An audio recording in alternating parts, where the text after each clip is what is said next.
মা, তোমার কষ্ট হচ্ছে না? আমি বুঝতে পারছি তোমার খুব কষ্ট হচ্ছে, আর কষ্ট হওয়ার কারণও রয়েছে।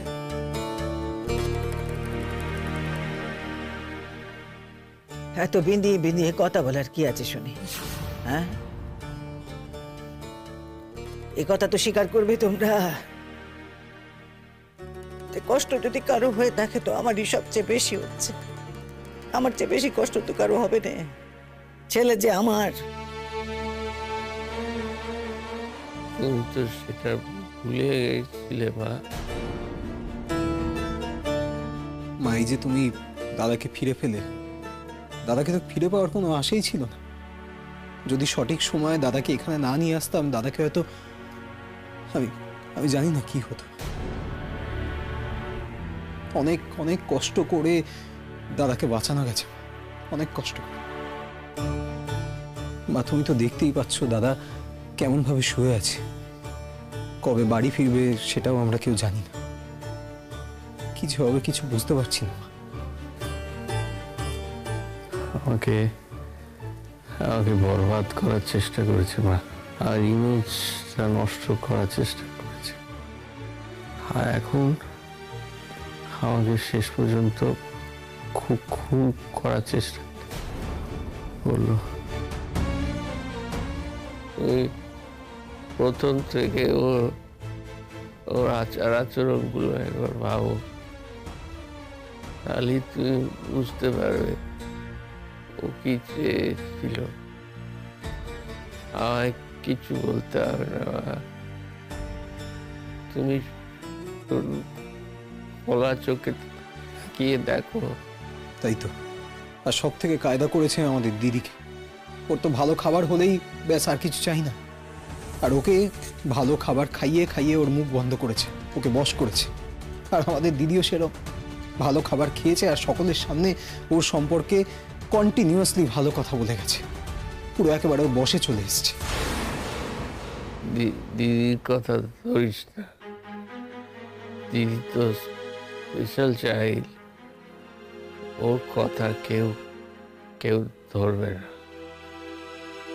কিন্তু শিমুলকে কিভাবে শাস্তি দিতে হয় এটা আমি দেখাবো। আমি সত্যিই জানি না আমি কি করব। আমাদের পরিবারের উপর যে ঝড় নেমে এসেছে, আমরা সেটা কেউ সামলাতে পারছি না। আত্মীয় স্বজন, পাড়া প্রতিবেশী সবাই করে চিৎকার করছে। সবাই আমার বাবাকে দোষ দিচ্ছে রীতিমতো। বলছে কিরকম একটা পরিবারে মেয়ের বিয়ে ঠিক করলে, যেখানে ডিভোর্সের পরেও তার পুরনো বউ থাকে।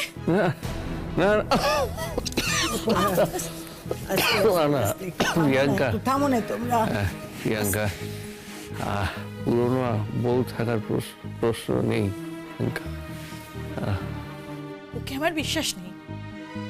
ও যে কোন রূপ ধরে আবার এসে হাজির হবে সেটা তো আমরা কেউ জানি না। তুমি কি বলতে চাইছো বলো তো? আমি কিছু বলতে চাইছি না পলাশদা, আর আমার হাতেও কিছু নেই। আমি বাবাকে আবার কি করে বলবো বলো তো, যে তুমি আমার বিয়ের ব্যবস্থা করো? কিছু লাগবে না প্রিয়া, তুমি এমনি আসবে আমাদের ঘর। না না না দাদা ভাই, সেটা বলে তো হবে না। প্রতিটা মেয়ের জীবনে একটা স্বপ্ন থাকে বিয়ে নিয়ে। তাছাড়া ও কেন বিয়ের ভাগ থেকে বাদ পড়বে তুমি আমাকে বলো? আর একটা কথা বলি, তুমি না আগে সুস্থ হয়ে নাও, বুঝলে তো? এগুলো এখন ভাবার সময়ও নয়। তুমি আগে ভালো হয়ে নাও, তারপরে এই বিষয়ে ভাবা যাবে।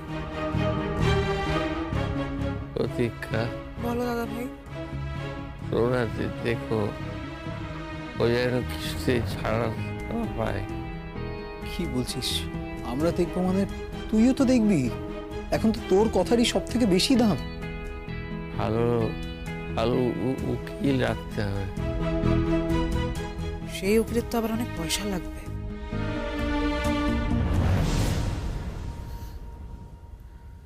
পয়সা লাগলে লাগবে। ওই মেয়ে যে পয়সা আমাদের জন্য রেখেছে তার আমাদের দরকার নেই। যেমন করে পারবো আমি চালিয়ে নেব। কারো উপকার দরকার নেই, আমার কারো উপকার আর দরকার নেই। তোমাকে তো ওইভাবে ভুলিয়েছে মা, তুমি বুঝতে পারোনি। তোমার আস্থা অর্জন করলো, আমার আস্থা অর্জন করলো। এখন আমার যা কিছু আছে সব সাফ করে দেবে, ওয়াশ করে দেবে। বিয়েটা দিল না তো, বিয়ের দিনই এটা করলো। আসলে ওইটা চাইছিল না, সব অধিকার প্রিয়া পেয়ে যাক, এটা সহ্য করতে পারছিল না আমার, এই জন্যেই এটা করলো। তুই বুঝতে পারছো না আমার? চাইনি জানতে আমি, এত ক্ষুদ্র কোনো জিনিস আমি জানতে চাইনি, এত ছোট কোনো ব্যাপারে আমি আমার মাথা গলাতে চাইনি। আর কোন স্ত্রী যে তার স্বামীরে মেরে ফেলতে চাইতে পারে কি আমি স্বপ্নেও কল্পনা করতে পারি না। যাক, আমি শুধু এখন চাই যে যে এই অন্যায় কাজ করেছে তার শাস্তি হোক, ব্যাস, আর কিছু না। হলো তোর দাদার যে টাকা পয়সা সে আমাদের দিয়েছে, সে সব আমি ফিরিয়ে দেব। আমি জানি তুমি আবার এরকম মানাও, তোমাকে ভুল বোঝানো হয়েছিল, তাই তুমি এরকম হয়ে গেছো।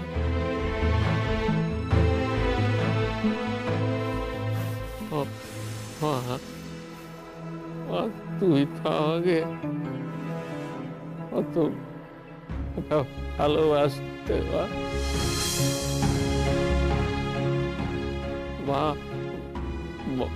বাবা চলে যাওয়ার পরে আমি তো তোমার কাছে দাঁড়িয়ে ছিলাম মা। তুমি একবার মনে করার চেষ্টা করো মা।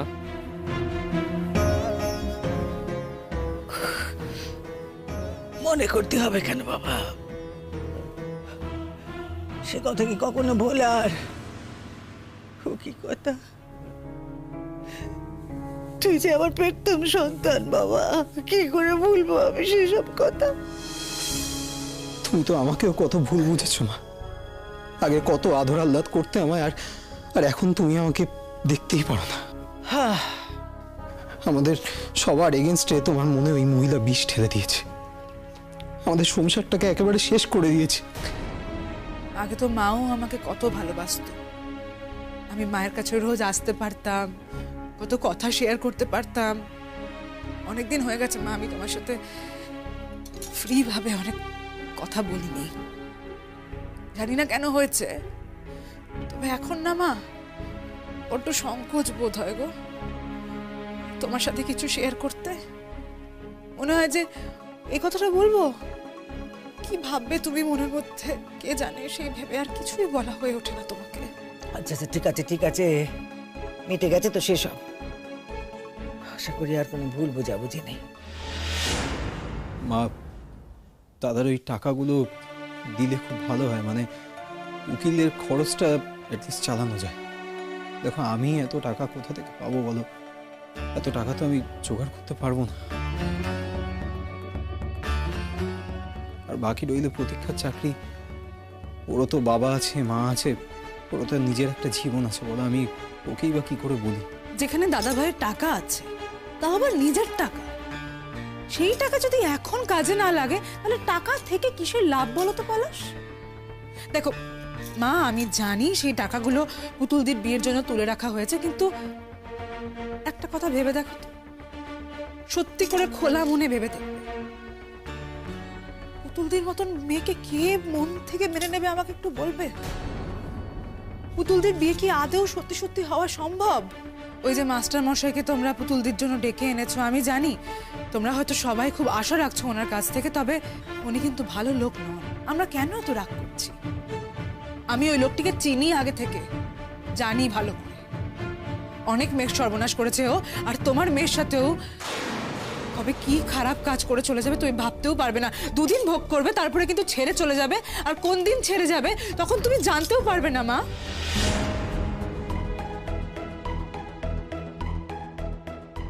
আমি চুপ করেছিলাম এই ভয়ে, কারণ আমি জানি যে এটা আমার শ্বশুর বাড়ি। হাজার হোক, হাজার সমাজ এগিয়ে যাক, তাও যদি কোনো ছেলে একটা মেয়ের সম্পর্কে একটা বাজে কথা বলে না, তাহলে মেয়েটারই অপমান হয়, আর কিচ্ছু নয় মা। শুধু আমি জানি ওই লোকটা কত কত ক্ষতি করেছে কত মেয়ের। শেষকালে তোমার মেয়ের সর্বনাশ হয়ে যেত। আর সত্যি কথা বলো আমাকে, যে কে পুতুলদের মতন মেয়ের সাথে থাকবে? এমন কাণ্ড করে দিত না মা, তুমি আর মুখ দেখাতে পারতে না। তারপরে এই মেয়েকে নিয়ে কোথায় যেতে তুমি? কোথায় কোথায় ঘুরে বেড়াতে বলো? আর দরকার নেই, আমার মেয়ের পড়াশোনার আর দরকার নেই। ও এতদিন যেমন ছিল এখনো তেমনই থাকবে। ভর্তি হবে নাকি? গান শেখা তো কি হবে? গান শিখে তো সে গায়িকা হবে না, গানও শিখতে হবে না। যেমন ঘরে বসে গাইতো তেমন গাইবে, তার বেশি কিছু করতে দরকার নেই। বলো, পরে বাড়ি ফিরে গেলে আমি সেসব টাকা ফিরিয়ে দেবো তোমাদের।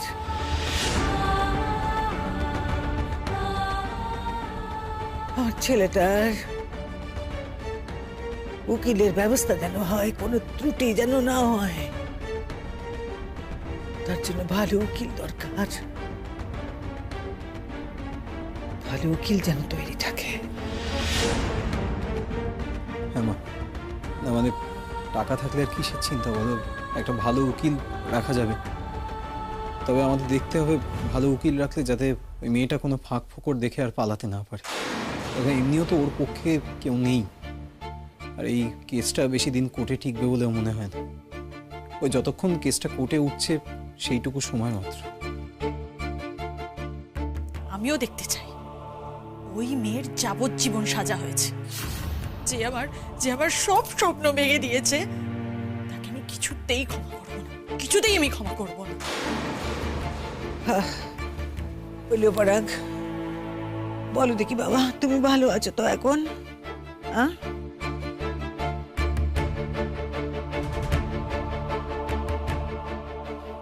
মা দেখো, এই যাত্রায় তো দাদা বেঁচে ফিরল, কিন্তু দাদার শরীরের যা ক্ষতি হয়েছে, যা ড্যামেজ হয়েছে, দাদার কিন্তু খুব ভালো করে খাওয়া দাওয়াটা দরকার। খুব ভালো করে খাওয়া দাওয়াটা দরকার, নাহলে দাদা কিন্তু রিকভার করতে পারবে না। এই কথাটা আমি তোমাকে বারবার বলছি। ওর শরীরটা কিন্তু ভীষণ উইক। সব ব্যবস্থা হবে গো, ছেলেটাকে বাড়ি ফিরে যাক। আমি নিজে হাতে রান্না করে ওকে খাওয়াবো, আমি ওকে সুস্থ করে তুলবো, খেয়াল রাখবো আমি ওর। উফ, বাঁচালে মা। ভাবো, আমি কি রান্না করতে পারি? আমি খেতেও পারি না ভালো করে, তোমরা আলাদা করে দিয়েছিলে বলে। ব্যাস, এবার থেকে তুমি রান্না করে খাওয়াবে, আমার আর কোনো চিন্তা রইলো না। আমি তো তোমার মেয়েরই মতো মা, বলো। চেয়েছিল তো, সবাইকে নিয়েই তো সংসার করতে চেয়েছিল। এমন করে বোঝালে আমায় যে আমি আর তোদের কারোর দিকে সব তুলে তাকাতে পারতাম না। যে কই, আগে তো আমার সংসারখানা এমন ছিল না। আমার ছেলেরা তো তখন আমার কথা শুনতে, পরাগ শুনতে, তারপর সব গুলিয়ে দিয়েছিল গো, সব গুলিয়ে দিয়েছিল। আমার ভুল বুঝিয়েছিল আমাকে। এখন আমি দুয়ে দুয়ে চার করতে পারছি। আসলে ও পরাগের সঙ্গে সংসার করতে চায়নি, বাইরে ফষ্টি নষ্টি ছিল তো, তাই জন্যে মন দিয়ে পরাগের সঙ্গে সংসার করতে চায় না। আর সেই সমস্ত দোষ আমার পরাগের ঘাড়ে চাপিয়ে দিয়েছিল। বুঝেছি আমি এখন। মা, মা, তুমি যে শেষমেশ সবটা বুঝতে পেরেছো, এটাই আমার শান্তি। মা, আমাদের সংসারে আবার শান্তি ফিরে আসবে আগের মতো, দেখো। শুধু তুমি আমাদের পাশে থেকো, প্লিজ আমাদের পাশে থেকো।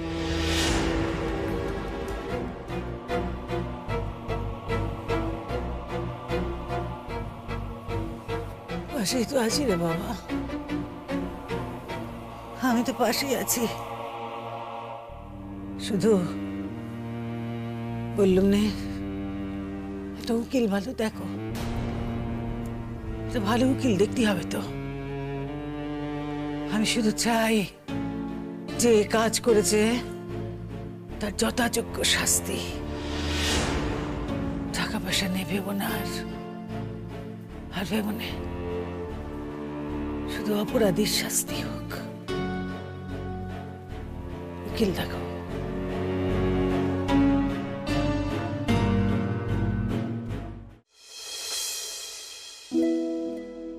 কি যেন নামটা বলেছিল গো? সঞ্জীব সেন। হ্যাঁ হ্যাঁ, কোথায় খুঁজবো এখানে জিজ্ঞেস করবো একবার। দাঁড়াও, আমি একবার ওনাদের জিজ্ঞেস করছি। আয়। আচ্ছা, সঞ্জীব সেন এখানে আছেন? মানে উনি কোথায় বসেন? সঞ্জীব বাবু, কি চাই বলুন না। কি কেস? বধূ নির্যাতন? আমাদের বলতে পারেন, আমরা সলভ করে দেবো। না না, আমাদের ওনার সঙ্গেই দরকার আছে, একটু বলুন না প্লিজ, কোথায় বসেন উনি? দেখুন, সঞ্জীব বাবু কোথায় আছেন বলতে পারবো না, তবে আমাদের ভরসা করে বলতে পারেন, আমরা সব কেস করি। আরে বাবা, যদি আপনাদের দরকার হতো তাহলে আপনাদেরই খুঁজতাম। দরকার আমাদের সঞ্জীব সেনের সঙ্গে। কোথায় বসেন একটু বলে দিন, তাহলে উপকার হয়। খুঁজে নিন তাহলে, কে কোথায় আছে তাকে খুঁজে দেওয়ার দায়িত্ব তো আমাদের নয়। কি অদ্ভুত, এইটুকু হেল্প করতে পারেন না আপনারা কোর্ট চত্বরে? চলো তো, বাদ দাও, দরকার নেই, আমরা খুঁজে নেবো। বিপাশাদি, বাবা, তুমি এখানে কি ব্যাপার? হ্যাঁ, আসলে কাগজে খবরটা বেরিয়েছে। আমি তোমাদের বাড়ি গেছিলাম, তোমার হাজব্যান্ড বললেন যে তোমরা কোর্টে এসছো, সেই জন্য ফোন টোন না করেই ডিরেক্ট এখানে চলে এসেছি। তা কি খবর? যেটা শুনেছো সেটাই খবর। তুমি আবার আসতে গেলে কেন শতদ্রু? তোমার তো সামনে বিয়ে, এত ব্যস্ততার মধ্যেও তুমি যে সময় বার করতে পেরেছো এটাই তো ভেবে অবাক লাগছে।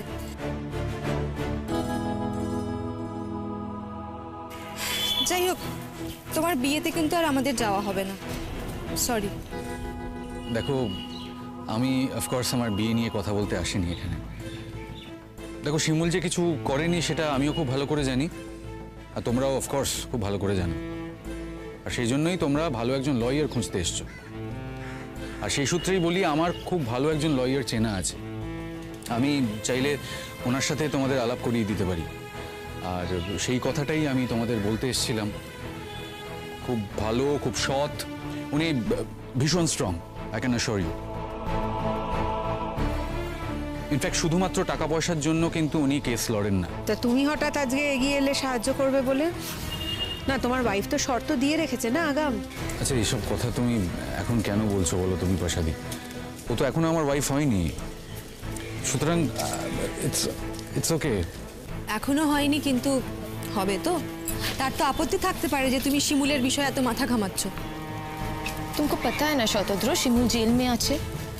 अगर তুমি ওর জন্য कुछ भी করবে তো তোমার মা फिर से रिएक्ट করতে পারে। এখন দেখছি সমস্ত দোষ সেই আমারই। বালাই ষাট কেন? তোমার দোষ হতে যাবে কেন? তুমি তো একদম সঠিক কাজ করেছো, একদম পারফেক্ট কাজ করেছো। তোমার শিমুলের সঙ্গে পোষায়নি। তুমি একটা সময় ছিল যখন শিমুলের কাছে যেতে চেয়েছিলে, শিমুল তোমাকে কাছে যেতে দেয়নি। তুমি নিজে অন্য একটা মেয়ে ঠিক করে বিয়ে করবে ভেবেছো, ভুল তো কিছু নেই।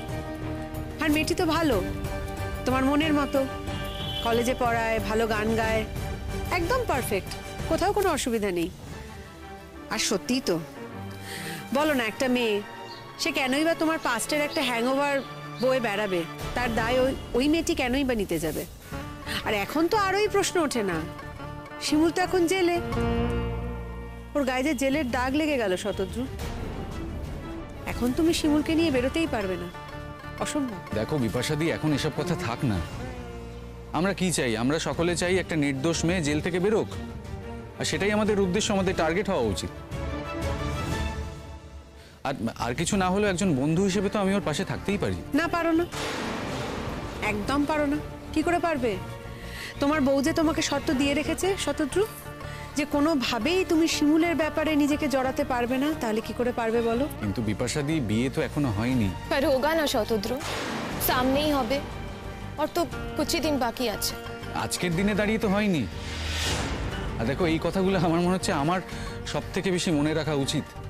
কিন্তু সবটা জেনে শুনে আমি যখন এখানে এসেছি, যখন এটাকেই প্রায়োরিটি করেছি, তখন আমার মনে হচ্ছে এই কথাগুলো বলার কোনো দরকার নেই। আমাদের তোমার কোনো হেল্প লাগবে না, আমরা একাই পারবো। সঞ্জীব সেন নামে একজন লয়ারের খোঁজ পেয়েছি, আমরা ওনাকে খুঁজে নেব।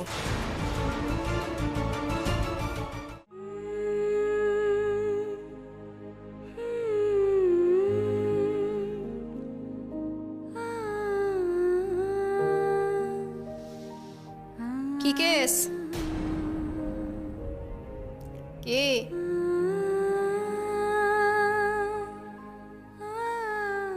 শুনলাম তুমি নাকি তোমার বরকে মেরে ফেলতে চেয়েছিলে। আমিও তাই শুনেছি। ও বাবা, এ আবার কি কেতার কথা? তার মানে তুমি বলছো তুমি তা করোনি? আচ্ছা, আপনারা এখানে যারা আছেন সবাই বুঝি অপরাধের জন্য শাস্তি পেয়েছেন, বিনা অপরাধে কেউ শাস্তি পাননি? হ্যাঁ, আমি তো আমার শাশুড়িকে খুন করিনি, কিন্তু এমন কেস দিয়ে দিয়েছে যে আমি এক এক সময় মনে করি যে সত্যি কি আমি খুনটা করেছিলাম। তোমারও কি সেরকম অবস্থা? আমার কথা শুনে আর কি হবে, ছাড়ুন না, বাদ দিন। বাদ দেবো কেন? তুমি যখন একবার এখানে এসে পড়েছো, তাহলে তোমাকে আমাদের সাথেই চলতে হবে। আর তুমি যদি মনে করো যে তুমি আলাদা কেউ কেটা গোছের মানুষ, তাহলে কিন্তু এখানে চলবে না।